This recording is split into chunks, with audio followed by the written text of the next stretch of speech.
And no mics, just project. And audience, please. Can we applaud after each speech? Yes, that sounds great. All right. Who's ready? Doug loves going first. No. Isaiah's going to do it. Do I have a microphone or do I... No mic, just speak as loud as you can, and the audience is going to be extremely respectful. Okay. Hello, Beam Camp. Hello. As I'm sure you all know, my name is Isaiah White. So, I have been studying politics for the past 2 years. And I have found that one of the most bugging things about it is that people aren't very well informed about the achievements of our president. Obama. Yeah, that's him. And that's what I want to talk about tonight. So, I find that one of his greatest achievements is his promotion of universal health care, as I'm sure everybody here knows. So, presidents have been trying this for decades. A long time, and nobody succeeded until Obama came along.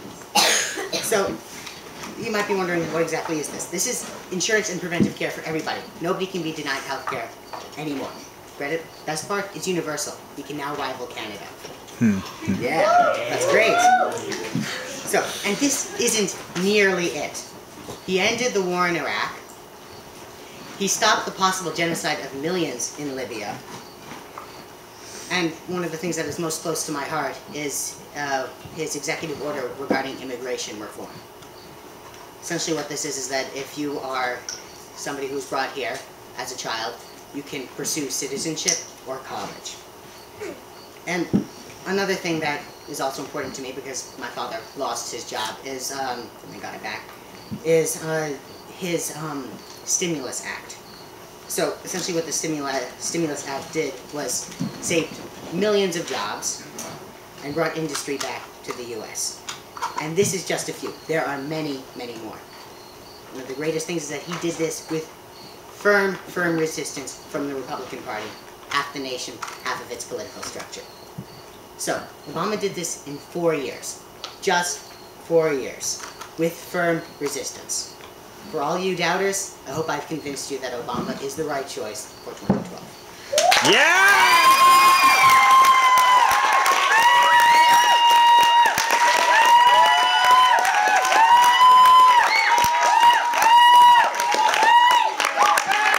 Yes, we can!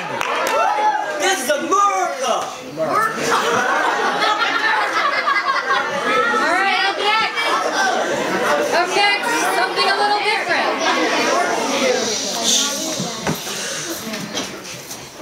So you know when you're sitting around the dinner table at home or at a restaurant, like with your best friend or your sister, picking your nose or sticking a whoopee cushion under someone else's seat, and then you're like, oh, I forgot to say thank you.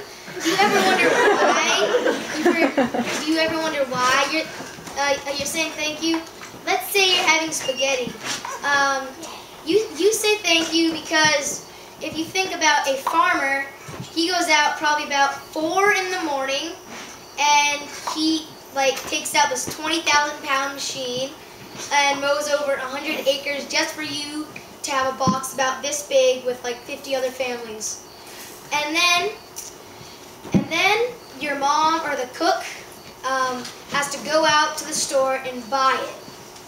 And that sometimes is not very cheap if it's actually good stuff.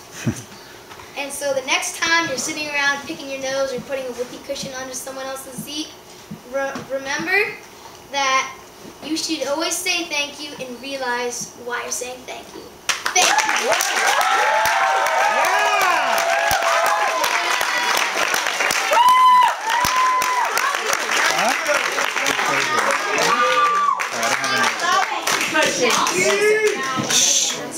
Hi, my name is Augie Millar.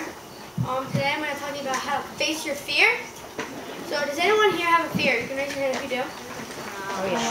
Okay. Everyone. Well, I am prone to having many fears. So I'm going to tell you one that I can't stop remembering. So it started off when my friend and I were just hanging out, and it was turning dark. So he decided to tell me a scary story. I didn't want him to tell me a scary story, but I was 8 years old, and I didn't want to get scared. And when he did, I was yeah, when he told me that. It was about it was about a murderer who would hide under your bed at night. I'm scared now. He was sleeping. Sorry, people. And then he would, yeah, slowly. So, I got so scared that I wouldn't sleep for 3 days, maybe more. And when that happened, I wasn't paying attention in class at school. The grades lowered and all that. And then my dad yelled at me, so I had a turning point. And that's when I just said, I'm gonna face my fear and get it over with. So I started off by looking under my bed and checking if it was real and that. And I was like, well, is he real? Okay. So every night I would go to my bed and then look. What if he's not there? If he's not there, so I go to bed. And if in my bed, I would curl up and go, it's not real. It's not real. It's not real. It's not real. So when I was done with that, it was the final day. I decided that, so it was the final day, so I just forgot about it, and I just fell asleep. The next morning, I realized that I forgot to check under my bed, and I was like, wait, it's not here, it's not real, because I forgot. And so if you have a fear, I'm just saying you should just face it head on. Just go for it, instead of just pushing it aside. So, yeah. Yeah!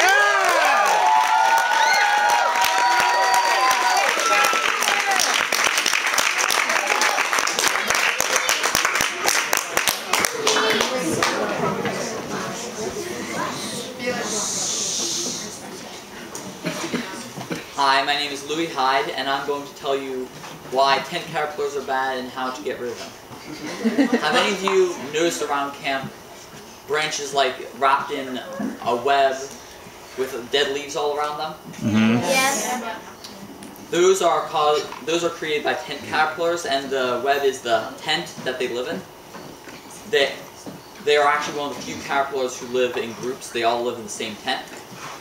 And they are hairy, and their hairs contain a mild toxin which can cause a small rash if you touch them.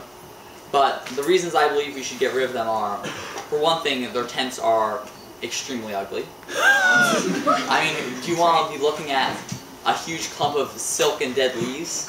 No. No. Settle down.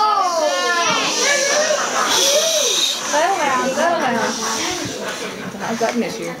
And also, more importantly, every so often, they will sometimes have a huge burst in population, which can cause huge amounts of deforestation and even more ugly brown nests. But fortunately, there are very easy ways to get rid of them. For one thing, placing a quarter-full bucket of water near the base of an infested tree will draw them out to the bucket, in which they will drown themselves.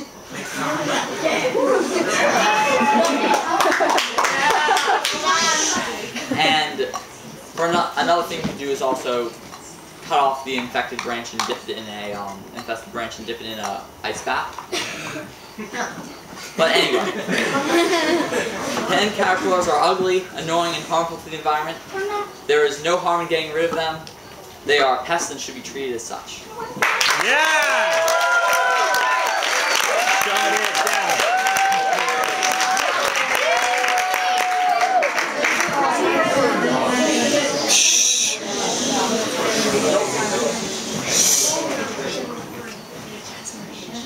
Hi, I'm Gavin Yancey, and I'm here to talk to you about how we don't get enough time to eat our meals.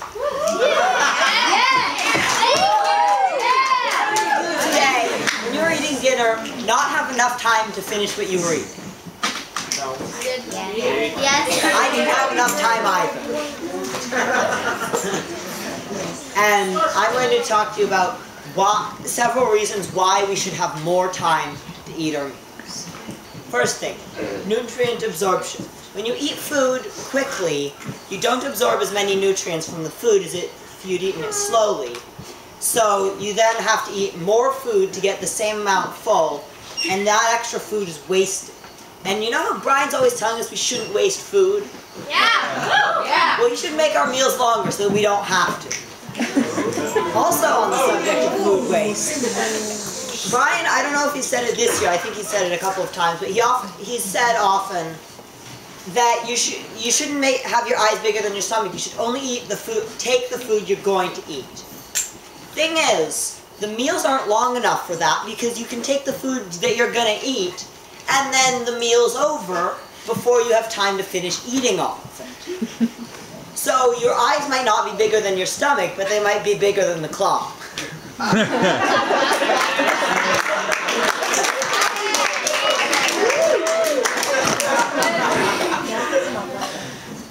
The third reason is that Beam Camp has a strong sense of community, and that's one of the things I feel Beam Camp is about. Being with a bunch of nice, intelligent people and being able to talk to them. And when at your meals, you don't have enough time to be able to finish eating all your food and still be able to talk to all your friends, and I don't think that's a good thing. I think that's not what Beam Camp's all about.